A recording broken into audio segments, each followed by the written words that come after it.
Welcome.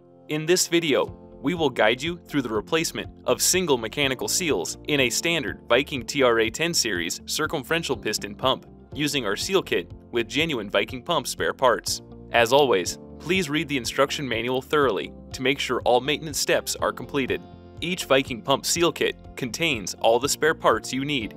The following tools are required: an O-ring pick and the provided lubricant.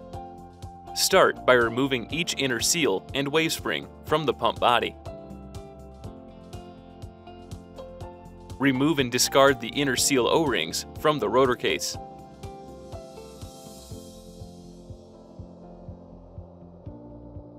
Remove the seal seats and O-rings from the shafts.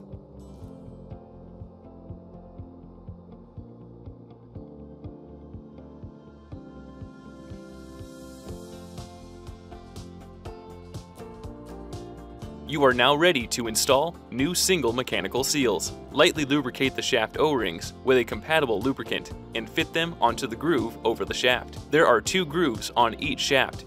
Be sure that the O-rings are installed in the groove furthest from the splined end of the shaft. Next, slide the seal seat over the shaft to position it against the shaft shoulder, with the flat side of the seal face facing outward. Be sure to align the slot on the rear of the face with the shaft drive pin. Lightly lubricate the O-rings of the inner seals using a compatible lubricant and fit them into the rotor case grooves. Fit the wave spring onto the inner seal and press it into the bore of the pump body to align the notches with the drive pins. The seals will not fully sit in the pump body due to the wave spring. Your Viking TRA 10 series circumferential piston pump is now ready to be reassembled.